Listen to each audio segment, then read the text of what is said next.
It's past time to expose the Democrats and Republicans for usurping liberty and freedom. What you are about to hear is the amalgam of passion and truth. This is the Southern Liberty Radio Show. Welcome to this episode of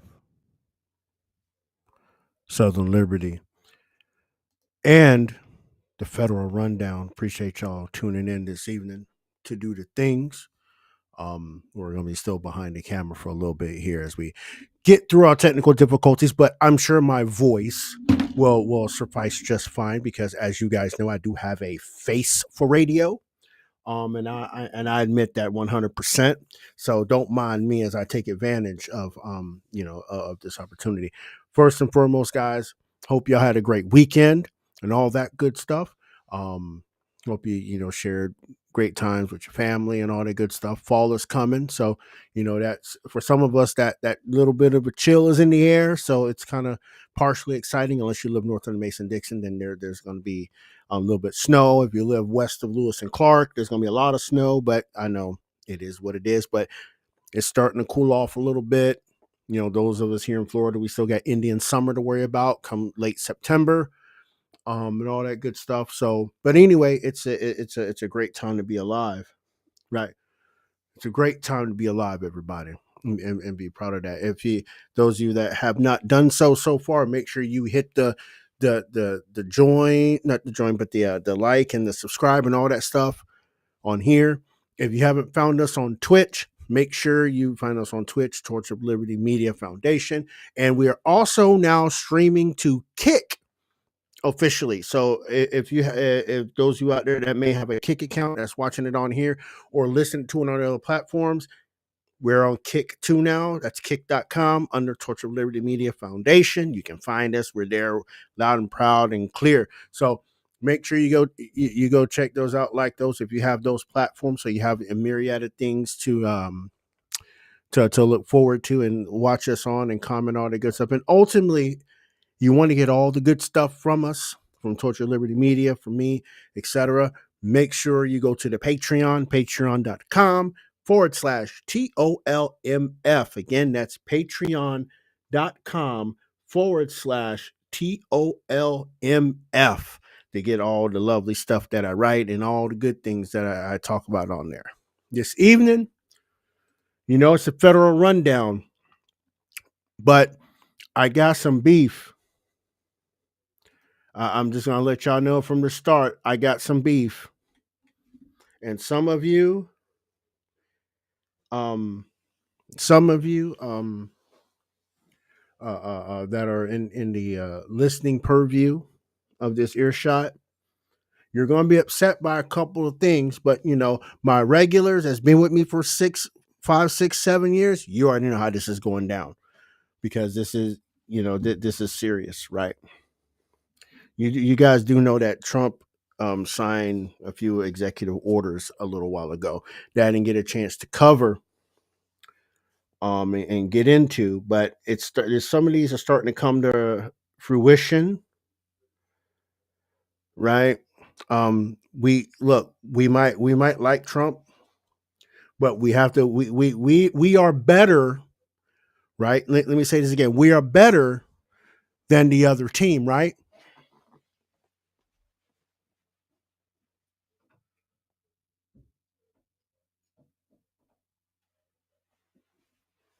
We are better than the other team. I want you to say that. The other team never held their elected people accountable. They just let things go roughshod. We, libertarians, conservatives alike, we tend to hold our people accountable at the stake.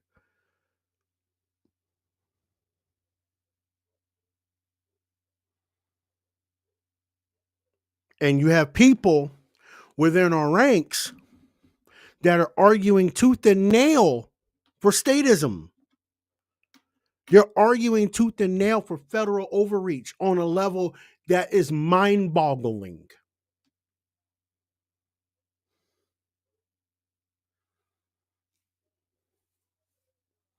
I want to hit these couple of these executive orders real quick, and then the bombshell one is going to come at the end. We won't be here too long. We're going to be here a few minutes, just a few minutes, but we're gonna go ahead and get it in real quick.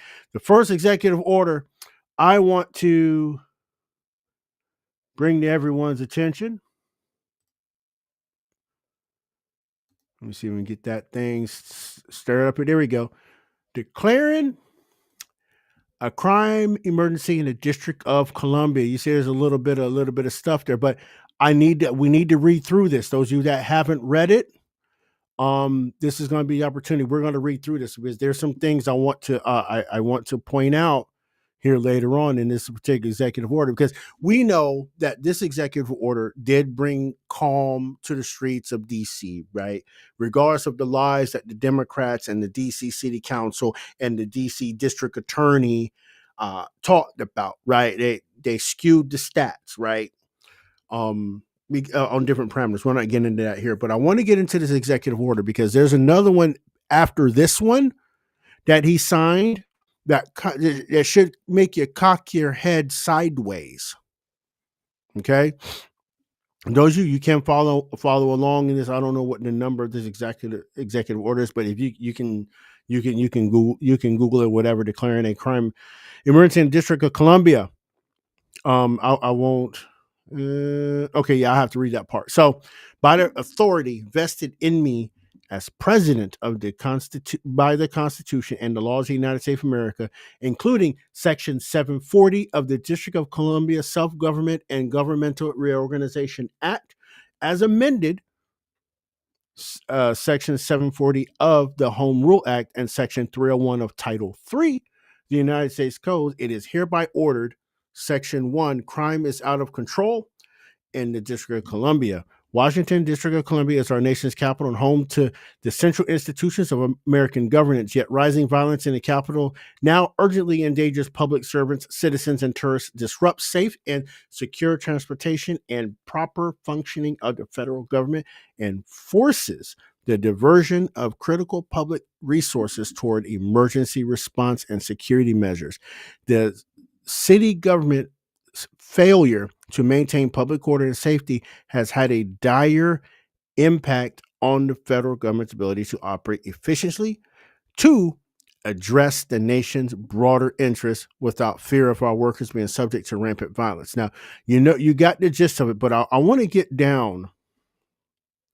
I want to get down here. Something else he mentions in the executive order. The magnitude of violent crime crisis places the District of Columbia among the most violent jurisdictions in the United States. In 2024, the District of Columbia averaged one of the highest robbery and murder rates of large cities nationwide. Indeed, the District of Columbia now has a higher violent crime, murder, and robbery rate than all 50 states, recording a homicide in 2024 of 27.54 per 100,000 residents. That's a lot of people.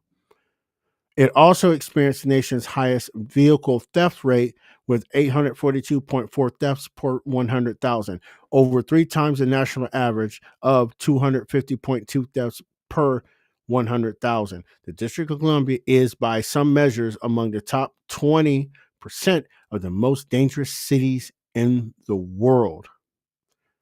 Now, we're talking about the part here where the MPD, Metropolitan Police Department, and he's determined that special conditions of an emergency nature exist that require the use of the Metropolitan Police Department of the District of Columbia for federal purposes, including maintaining law and order in the nation's seat of government, protecting federal buildings, national monuments, and other federal property, and ensuring conditions necessary for the orderly functioning of the federal government. Effective immediately, the mayor of the District of Columbia shall provide the services of the of the Metropolitan Police Force for federal purposes for the maximum period permitted under Section 740 of the Home Rule Act. So basically what he did here in Section 2 was bring Metropolitan Police Department under FPS. And those of you that don't know what FPS is, that is Federal Protective Services. That's where, technically speaking, they would be at this point. This is right along where the U.S. Park Service, even though they're their own entity, they are also part of FPS, right? if you do also remember 2020, how these Antifa thugs and anti-Trumpers and all this stuff tried to burn down that courthouse in Portland. I know y'all remember that vividly because it was on the TV, right? And Trump brought in Border Patrol. He brought in ICE, HSI. He brought in National Guard, right? Because remember, they called them stormtroopers, right? All of these people, all these law enforcement agencies outside of the FBI are part of FPS, right? These are also the people you would see, the police officers, I'm saying the policemen you would see like in the post office, right? Not like your city police, but the other police, those are FPS. Those are the guys that protect federal property, things of that nature. And that's basically what Trump did. He brought the MPD under FPS, right? So he goes on to say in Section 3, the authority of the president conferred in 740A of the Home Rule Act to direct the mayor with respect to the current special conditions of an emergency nature is delegated to the attorney general, which is correct. According to Section 740A of the Home Rule Act, the mayor shall provide such services of the Metropolitan Police Force as the attorney general may deem necessary and appropriate. And then we go through the reporting, things of this nature. And then he says in the general provisions, which is pretty basic and straightforward, about nothing in this order shall be construed to impair or otherwise affect the authority granted by law to an executive department, agency, all that good stuff. You see the good stuff on the screen there, right? So this is something that the executives, we've read them before, but I wanted to get to that. But I want to go to this tab a second, right? So the additional measures to address, and this is the one he just signed this one. He just signed this one today. That's why I had to read the other one so we can get here, so you understand the gist of it. And this is pretty decently long, so we'll try to breeze through it in about 4 or 5 minutes. But this one here is called the additional measures to address the crime emergency in the District of Columbia. Section 1, he declared the crime emergency in the District of Columbia, et cetera, et cetera. So now he is now ordering further actions to address the conditions described in the executive order we just read. 1, operational actions. The director of the National Park Service shall, subject to the availability of appropriations and applicable law, hire additional members of the United States Park Police in the District of Columbia to support the policy goals described in Executive Order 14333. And that's the one we just read, right? The United States Park Police shall ensure enforcement of all applicable laws within their jurisdiction, including the Code of the District of Columbia, to help maintain public safety and proper order. So, when I just talked about FPS, right? The Park Service falls into that role of FPS, right? Federal Protective Service, right? But specifically, the United States Park Police are the ones that patrol the National Mall, right? So if you've ever been in DC, if you've been to the Capitol, like walking up to the steps of the Capitol, you've walked to the Washington Monument, Lincoln Memorial, even over towards the White House, they have their own special police force, which is the U.S. Park Service, that patrols that. That's their jurisdiction, right? And not to be confused, right? Let's go back and we talk about January 6th a second, right? And people were asking why the U.S. Park Police didn't get involved because it was not in their jurisdiction. The Capitol's not their jurisdiction, right? Now, if the crimes would have happened in the mall, in the National Mall, they would have had jurisdiction. Right. But because it happened at the Capitol and the Capitol steps, they didn't have jurisdiction. Right. So I want to make that clear. Now, they can be asked to assist, right? Capitol Police. So remember, the Capitol has their own police, right? They could ask for assistance from the U.S. Park Service, but they didn't do that apparently. But anyway, I digress. We're not talking about that part. But I just want you to get an understanding what the United States Park Police does in Washington, D.C. Under letter B, the United States Attorney for the District of Columbia shall, subject to the availability of appropriations and applicable law, hire additional prosecutors to focus on prosecuting violent and property crimes. Now, this is that I had to sit back and think about this a minute. When I read this the first time, I'm like, this is why he's got Judge Jeanine as the right as the USA of DC, USA meaning United States Attorney of DC, right? Because uh, uh, any of those prosecutions, any of those crimes against property or violent crimes, um, the USA has jurisdiction. Kind of slick move. Now, under C, the DC Safe and Beautiful Task Force established an Executive Order 14252 on March 27, 2025. Right, and we read that, making District of Columbia. Oh, we didn't read that one, but we know what that one is, right? Shall establish an online portal for Americans with law enforcement or other relevant backgrounds and experience to apply to join federal law enforcement entities to support the policy goals described in Executive Order 14333. Each law enforcement agency is a member of the DC Safe and Beautiful Task Force, as well as other relevant components of the Department of Justice as the Attorney General determines. Shall further, subject to the availability of appropriations and applicable law, immediately create and begin training, manning, hiring, and equipping a specialized unit that is dedicated to ensure public safety and order in the nation's capital, that can be deployed whenever the circumstances necessitate, and that could be deployed subject to applicable law in other cities where public safety and order has been lost. I have a problem. And I think y'all heard it in my voice when I read that last part. I have a problem. Because I want you to think about this a second, right? I want you to really think about this. Think about what that last sentence says. And I'll scroll it up so you guys can see that, right? How are you going to create a federal task force to step on the state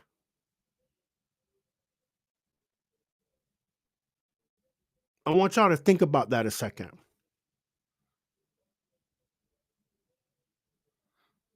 Even though, right, the concurrent powers, right, public safety is a shared, right, is a shared thing, right? But let's remember that the state takes precedent over the federal government in concurrent powers, depending on what power that is, right? The federal government cannot come down and enforce state law or local ordinance for any reason. It is out of their jurisdiction. I want people to understand that. You cannot deploy, that's like deploying the National Guard under Title 10 into cities of unrest. It's the same thing. You can't do that. This is one of my sticking points with Trump right now.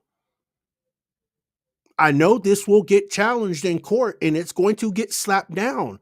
But why, Mr. Trump, did you write that in there knowing you don't have authority, bro? Regardless, where in others, because you have the, again, the federal government has to be invited in, right, by the governor of the state to allow it to happen. Right? I mean, I thought states had rights. Right? I thought states had rights. I mean, the incorporation doctrine literally laid the Bill of Rights on the states, which was a bad idea. But that's another show for another thing. We don't want the federal government deploying people, right? And it's gonna if this goes through, this is going to. And I want my friends to listen to this, right? Because you know I'm not going to steer you wrong. This makes the left correct when they start saying, "Oh, Trump's a dictator," right? This is proving the point. This is kind of proving their point. And we have to be louder than the idiots shouting that to say, hey, Trump, don't do this. Take this out. Because let's think about this. Let's think about this a second, right? If we have the federal government stepping on states' rights and local autonomy, That's no different than what Kamala Harris wanted to do through her whole presidency if she would have won. She wanted to use federal authority to step on local zoning laws, even to the point she wanted to step on local police and basically instill federal powers in the municipality, right? This is the crazy part, right? We can't, as much as we want to keep our fellow citizens safe, the citizens have to go to their respective capitals and say, hey, we need help, right? This is like, because again, right, what will happen if this task force stays in place? And I want y'all to think about this. The Democrats get power and they just start going into rural areas and Republican strongholds, conservative strongholds, declaring that these people are right. Because you remember, right? Remember, these people already think my conservative friends, me a libertarian, my libertarian friends, and people on the right are evil people. They could use this task force, say they are potentially evil, and use them as a Gestapo, right? Use them as a Gestapo to come after you. This is why this should be a hard no, right? This should be a hard no across the board, right? Because we have to remember, Republicans not going to be in power forever. And we have seen, those of us that are old enough have seen what the Democrats will do once a door is open, and then freaking overdo it in the name of their ideology. This is why this is dangerous. This is why we should say, no, Trump, you gotta back away from this one. You gotta back away, right? You gotta back away. You can't be sending federal people into states and municipalities, right? Now, here's the other side of that, right? Here's the other side. Trump can invoke the Insurrection Act of 1807 and send them in at that point, right? He could do that. And honestly, he should have put that in here. He shouldn't want to deploy federal personnel into a jurisdiction he doesn't have jurisdiction in, right? So invoke the Insurrection Act. If the crime is that bad, and we know it is, like places like Chicago, places like that, we know it's crazy, but you got to do the right thing constitutionally. He has to do it constitutionally, and that's the point here. What he has written here literally is going to get slapped down by the Supreme Court as unconstitutional on its face because of that last statement. Because he doesn't have jurisdiction. We got to stand on the Constitution even when it's uncomfortable. Because y'all listen, y'all know I go just as hard at the Democrats and the statists and the left when they step on the Constitution. The other team gets it too. They get the same smoke, right? But again, invoke the Insurrection Act. Invoke it and then do it. Don't do it through executive order, because this can get messy really quickly with the wrong people in charge. And that's what I'd be afraid of, because they already want to cut our throats, right? They already want to cut our throats out. And this will just give them more ammunition to do it. Indeed, Secretary of Defense shall, subject to the availability of appropriations and applicable law, immediately create and begin training, manning, hiring, and equipping a specialized unit within the District Columbia National Guard, subject to activation under Title 32, that is dedicated to ensure public safety and order in the nation's capital as appropriate and consistent with applicable law. The Attorney General, the Secretary of Interior, and the Secretary of Homeland Security, in coordination with the Secretary of Defense, shall each deputize the members of this unit to enforce federal law. So, what this particular clause is saying is kind of what I was just saying, right?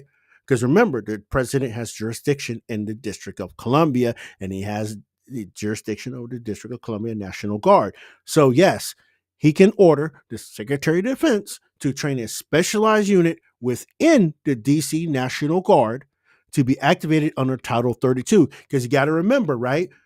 What Trump is doing right now under the previous executive order is under Title 32, right?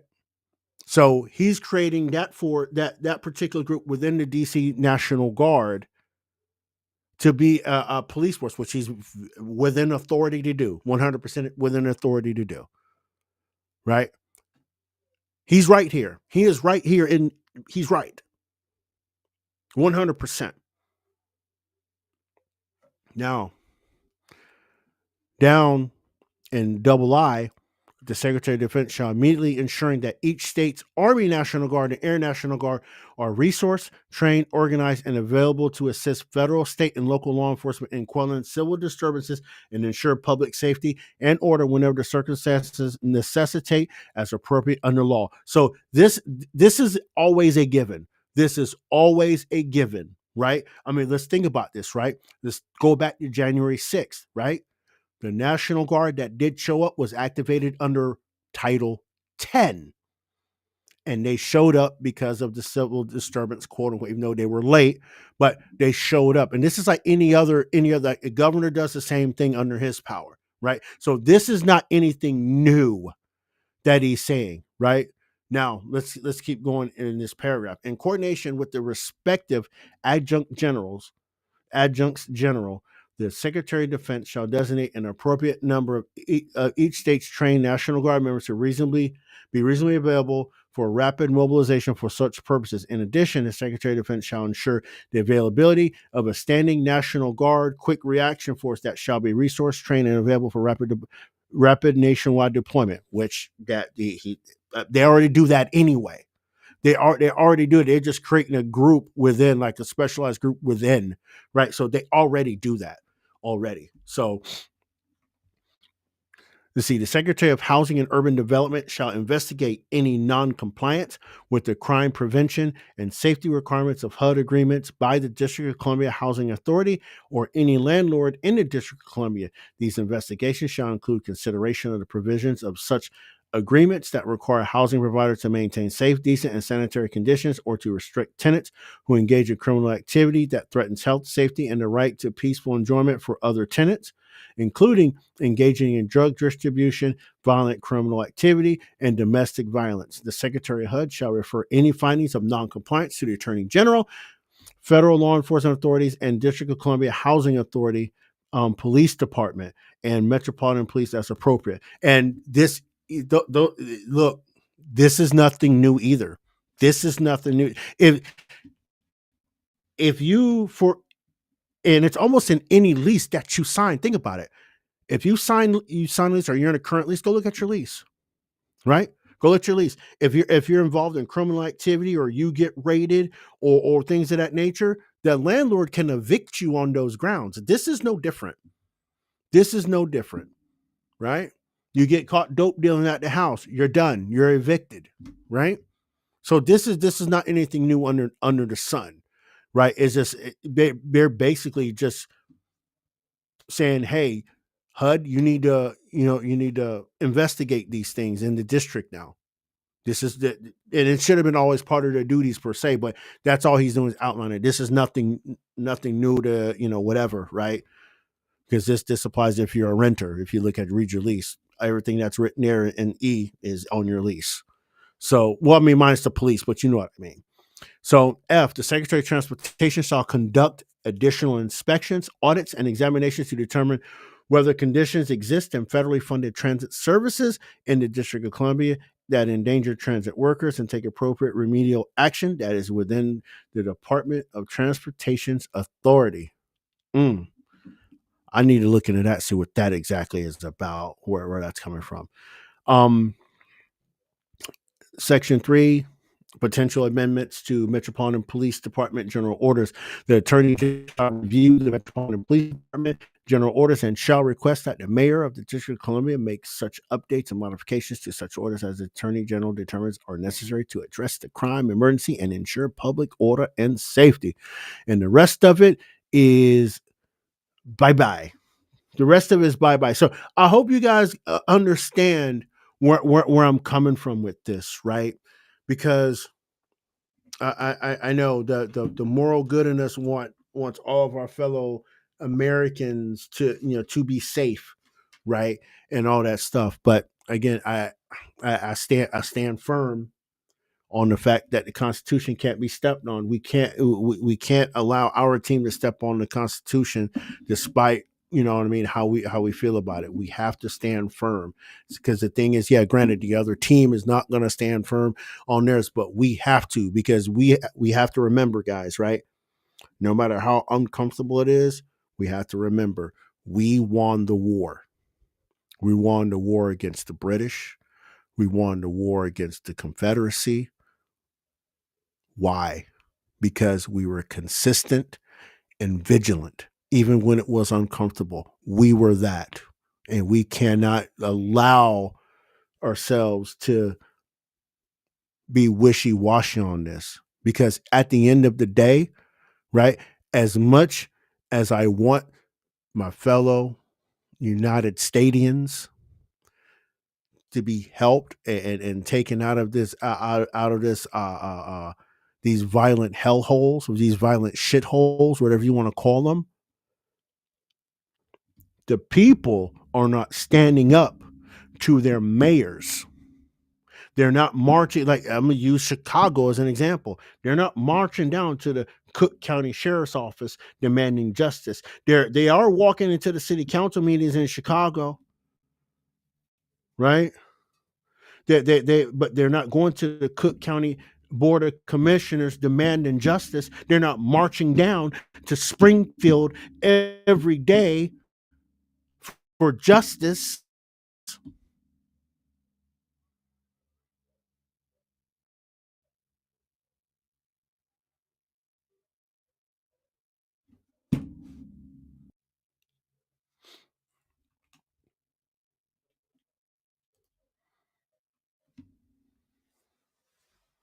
And they need to, 100% need to. We can give them ideas on how to fight it, how to fight the funk, but they got to be able to listen and willing to do it.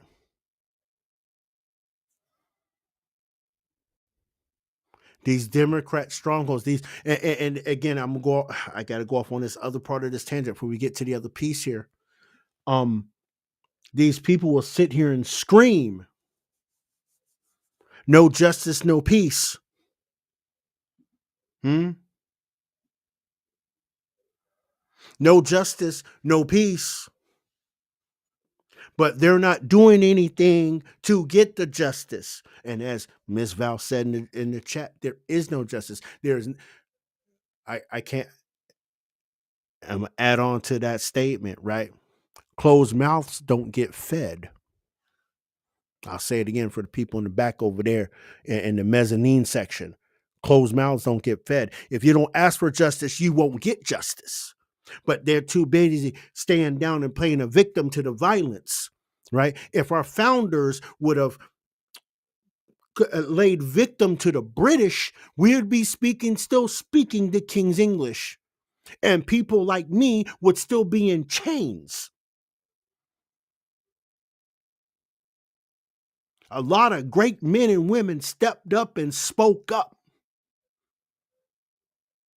And they say every 200 years or so, countries go through change. We're at 250.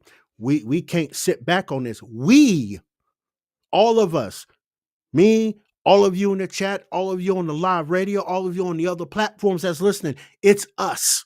We are the embodiment of our framers. We are the last ones to keep this country standing, and we cannot allow anybody to run roughshod through it, even though it is uncomfortable sometimes. Because if we don't embody our founders as we are entitled to, we're going to lose it. We are going to lose it. Because the people behind us can't read. Right? We've established that, right? The people behind us can't read.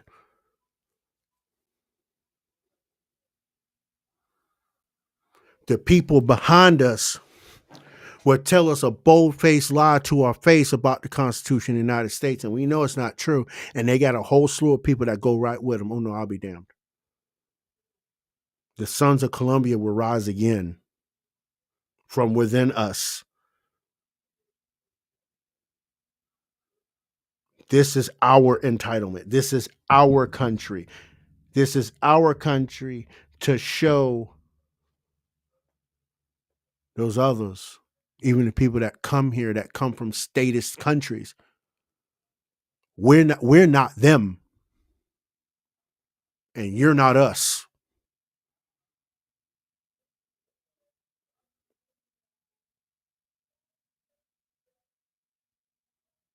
We have a duty to defend this country at all costs from any and everyone, period. We have a duty to teach them behind us the real truth, not the bullshit that they've been taught in college or university. We have an obligation. With that, we're going to keep going. It's getting hot. Make sure you like and subscribe, all that good stuff. Drop it in bucket. Patreon.com/TOLMF. Make sure you're over there doing the things. And you can find us again on YouTube. Right. You can find us on the Twitch. You can find us here on Rumble. You can find us on Kick. You can find us on Facebook, Torch Your Liberty Media Foundation. Know where we're at. Get us anytime you feel like it. And you can download the audio version the next day of this show on all your audio podcast platforms. So there's no reason to catch it if you miss it. So with that, I got another executive order I got to bring to you guys' attention. And this I know this is a sore spot with a lot of people, but I have to present it because there's problems. There's problems with this, right? And this is the one prosecuting burning of the American flag. I know some of y'all look more from a moral aspect. I took an oath to the Constitution of the United States many moons ago, and as some of you in the chat on the airwaves that'll listen to it later has taken the oath to defend the Constitution. And that flag, the stars and stripes, is the symbol of this nation and of the people. But we got to call a full stop here. We got to call a full stop here. Because I know this is going to get slapped down.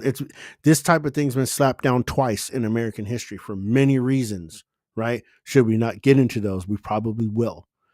So, this one's titled Prosecuting Burning of the American Flag.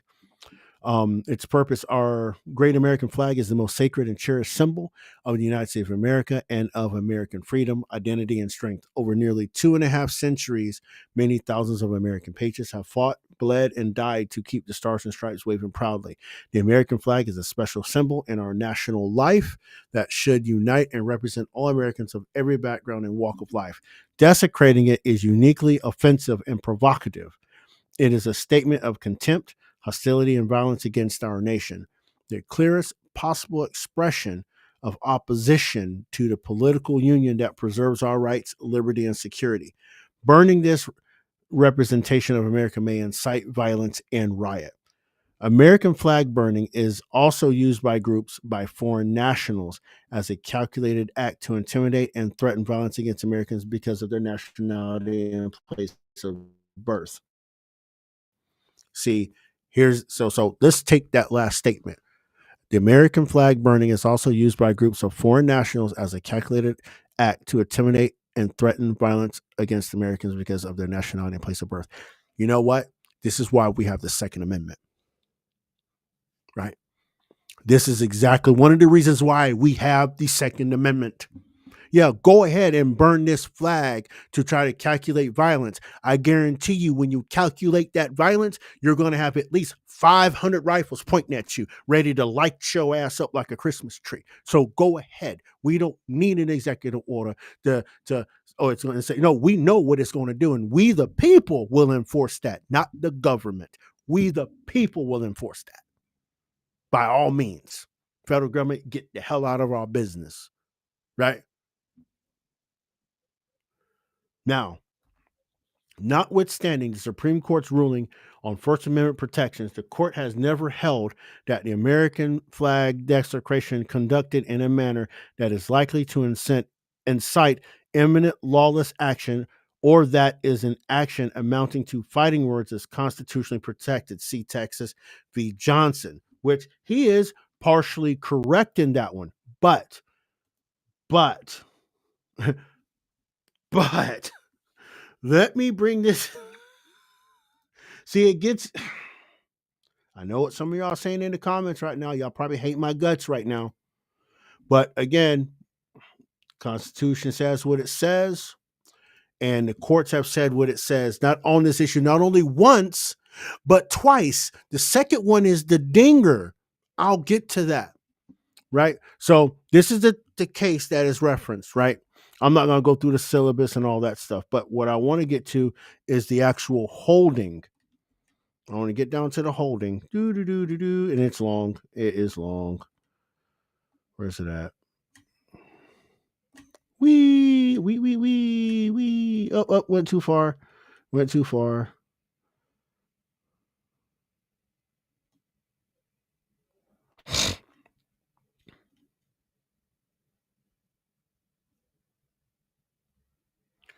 Okay. I'll get to. I had the marker on it, but then I freaking flicked it too far, and I think it took my footnote out.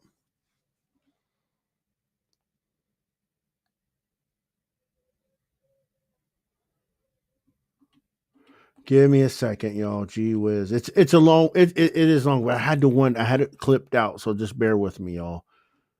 I will find that day.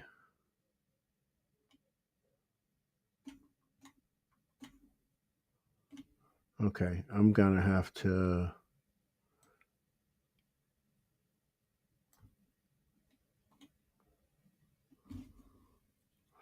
Is that part of it? I don't remember that dissent being like that.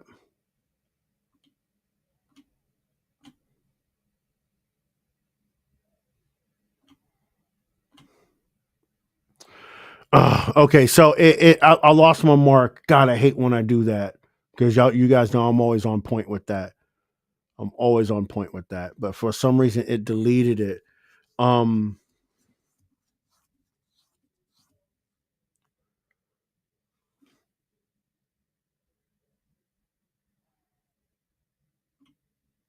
but anyway, so I'm not gonna go here. Oh, here we go. Here's the part. Here's the part. So this is a very important part, right? Of this case. Or at least a part of the holding, right? Our Constitution wisely places limits on powers of legislative majorities to act, but the declaration of such limits by this court is at all times a question of much delicacy, which ought seldom, if ever, to be decided in the affirmative in a doubtful case, citing Fletcher versus Peck. Um, under the Marshall Court, uncritical extension of constitutional protection to burning the flag risks the frustration of the very purpose for which organized governments are instituted. The court decides that the American flag is just another symbol about which not only must opinions pro and con be tolerated, but for which the most minimal public respect may not be enjoined. The government may conscript men into the armed forces where they might fight and perhaps die for the flag, but the government may not prohibit the public burning of the banner under which they fight. It's very important. And he said it right. He said it right.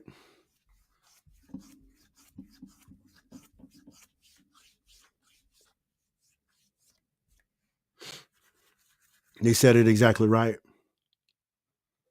I know. Again, some of these folks, some of my friends here are gonna be upset at that. But this is it's as difficult as it is. You know what I always say, right? You got to stand for liberty even when it's uncomfortable. And this is for me. This is that moment. This is that I have to stand on it, 100%. Right? He goes on to say in this part of the executive order, my administration will act to restore respect and sanctity to the American flag and prosecute those who incite violence or otherwise violate our laws while desecrating this symbol of our country to the fullest extent permissible under any available authority. See, here's the other problem with that, too, right? You have to prove the intent of burning the flag was to incite violence. And we know what they say about intent in the court of law, right? Intent is very hard to prove, right? So, Section 2, the Attorney General shall prioritize the enforcement to the fullest extent possible of our nation's criminal and civil laws against acts of American flag desecration that violate applicable content neutral laws while causing harm unrelated to expression consistent with the First Amendment. This may include, but is not limited to, violent crimes, hate crimes, illegal discrimination against American citizens, or other violations of American civil rights, and crimes against property and the peace, as well as conspiracies and attempts to violate. Now, we go down here to the maximum extent. Oh wait, I skipped the part. In cases where the Department of Justice or another executive department or agency determines that the instance of American flag desecration may violate an applicable state or local law, such as open burning restrictions, disorderly conduct laws, or destruction of property laws, the agency shall refer the matter to the appropriate state or local authorities for potential action. So this is not. Again, I don't want people to confuse this as the federal government enforcing state law. They're just reporting the action because federal government, they can't enforce state and local law, but again, their plate's already full. It's technically it's out of their jurisdiction. So that's where that goes, right? Now, to the maximum extent permitted by the Constitution, the Attorney General shall vigorously prosecute those who violate our laws in ways that involve desecrating the American flag and may pursue litigation to clarify the scope of the First Amendment exceptions in this area. And it goes on to say the Secretary of State, Attorney General, Secretary of Homeland Security, acting within a respective authority, shall deny, prohibit, terminate, or revoke visas, resident permits, naturalization proceedings, and other immigration benefits, or seek removal from the United States pursuant to federal law, including 8 USC 1182, Section A, Title 8, the United States Code 1424, Title 8, United States Code 1424, Title 8 of the United States Code 154, Paragraph C, and Title 8 USC 1227, Paragraph A, whenever there has been an appropriate determination that foreign nationals have engaged in American flag desecration activity under circumstances that permit the exercise of such remedies pursuant to federal law. See, this is written exactly the way it's supposed to be. That part is written, right? Because if you are a foreign national, right, you are not a citizen of the United States, right? So they're using, right, watch this. They're using USC. I need to bring this one up over here on the other screen real quick. So don't mind me a second. I need to bring it up real quick so you can see what we're talking about. USC 1182. Was it 1182A? Okay, so that's the alien and nationality inadmissible aliens portion. I'm not going to bring it up because that's long the nitpick through, right? But that's basically what they're doing, right? If you violated any of these as a foreign national, you can be deported. This is exactly correct. Right. So the people that are burning the American flag in the streets over ICE and immigration, you're going to jail and you're probably going to get deported. I'm just telling you right now. And that is exactly right. I have no qualms with that whatsoever, period. Right. And the rest of it is just what it is. Now, we got to go back and talk about the enforcement piece on the front end of this, right, that we're talking about to combat the desecration, right? So I present to you, the first thing I want to present to you is Title 4, Section 8 of the flag code, right? Now, mind you, right? No one enforces these. These are almost like Title 5, Title 3, and Title 2 are literally unenforceable, right? But this is what they're trying to bring the authority therein under, right?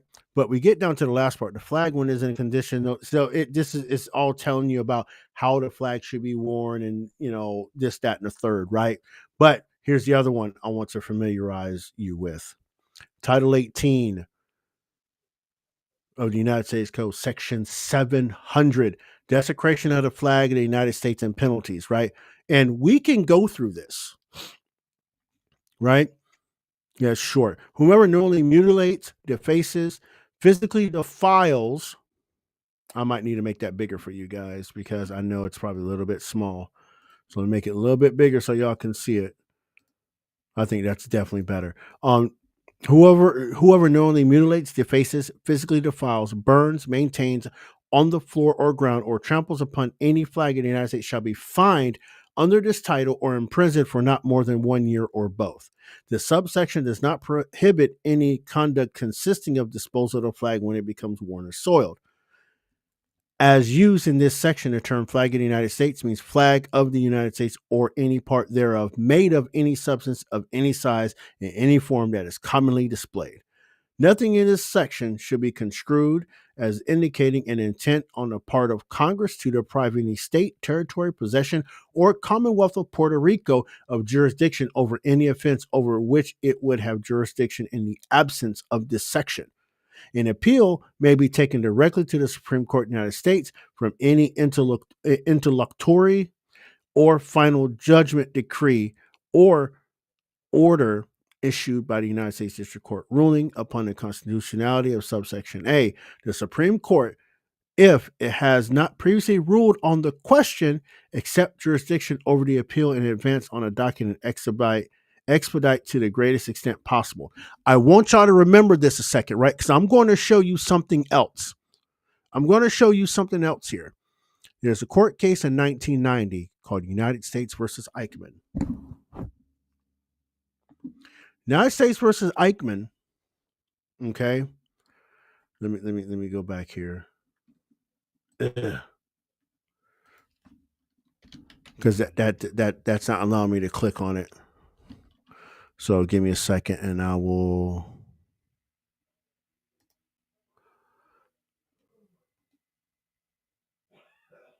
Okay, there we go.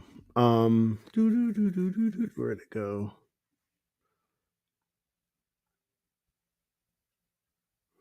So let's go through this story real quick, right? Texas v. Johnson was 1989. Okay.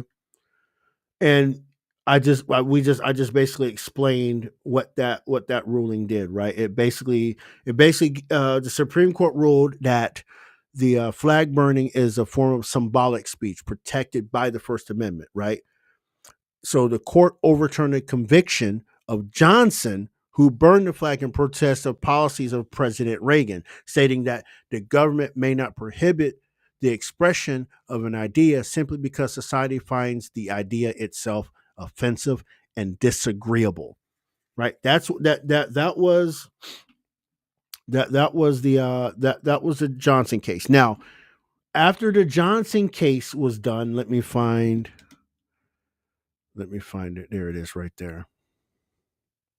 If we can get it to come up, it's not so slow. There we go. So then we get this bill in 1989, right after the Johnson ruling. Okay. Let me make it bigger so you guys can see that. Hopefully you guys can see that. Okay. So this is the Flag Protection Act. It was sponsored by Jack Brooks, Democrat, but 80s Democrats were a little bit different back then, right?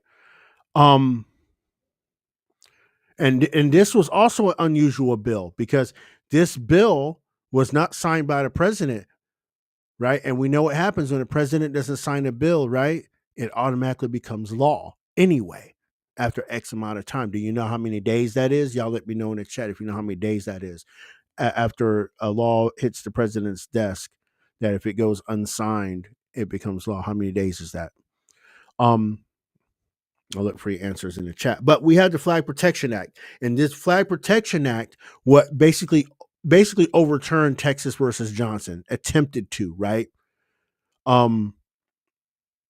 So it basically says amends the federal criminal code to eliminate knowingly casting contempt on the United States flag as an element of desecration of the flag, making it unlawful to maintain the U.S. flag on the floor or ground or to physically defile such flag.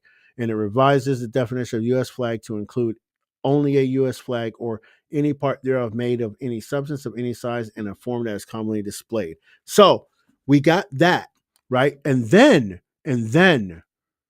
when they passed that was challenged in May of the same year when it was passed, right? This is the United States versus Eichmann, and in the United States versus Eichmann, the court literally said that banning all forms of flag desecration, regardless of the protesters' intent, right? However, the Supreme Court struck down this law, reaffirming that flag burning is protected speech, right? So when we look at USC 18 USC 700, this law is literally unenforceable when the act of desecration is a form of political protest. And remember what I said, intent is everything, right? Intent is everything.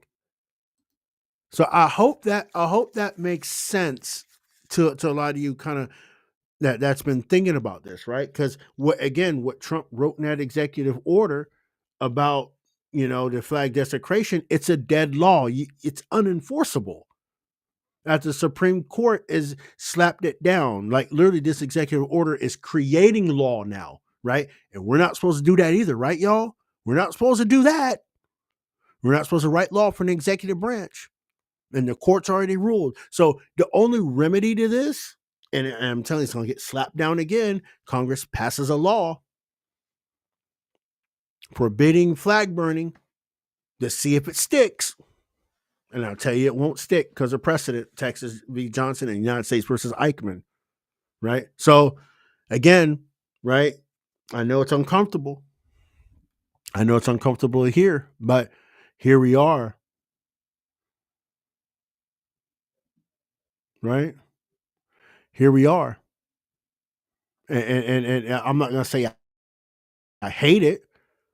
I'm not going to say I hate it, but see, here's the thing, people, right? Here's the thing, right? This is why we take action, right? This is why we take action. We take action against these degenerates that want to burn our flag. We shouldn't want to ask the federal government to do that for us because remember, right, at the end of the day, that is our flag. That belongs to us, right? Doesn't belong to the federal government. It belongs to us. We should enforce it. We see a flag on fire, we pour water on it, right? We see a flag on fire, we pour water on it. We bring the whole helicopter water tank and drop it on them. Flame retardant and everything. You burn a flag, we drop water on you. I guarantee they'll stop burning it, right? That's not assault. It just happened to rain out the air. We don't need the federal government or state government to enforce that. We can do it ourselves. Set the shit on fire. What they gonna do? Shoot? They hate guns. What are they gonna do? Billy club us? No, they won't get that close. We start setting their shit. We say, oh, there's gonna be a big rally, ACAB rally. Okay, I got you. I'm pulling up in the fire truck. We pulling up in the fire truck. And we setting them all. We putting all the fires out. Oh, there's an open fire, bitch. Look, I'm not no snitch, but I'll tell you what, you burn a flag and I know there's a open fire ordinance, yo ass going to jail. Yo ass is going to be in the jail next to Bubba and you won't be smiling. Like I will be that snitch. Right? I will be that snitch.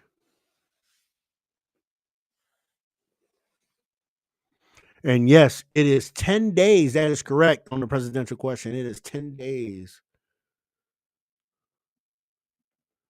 I mean, look, a public protest, public protest.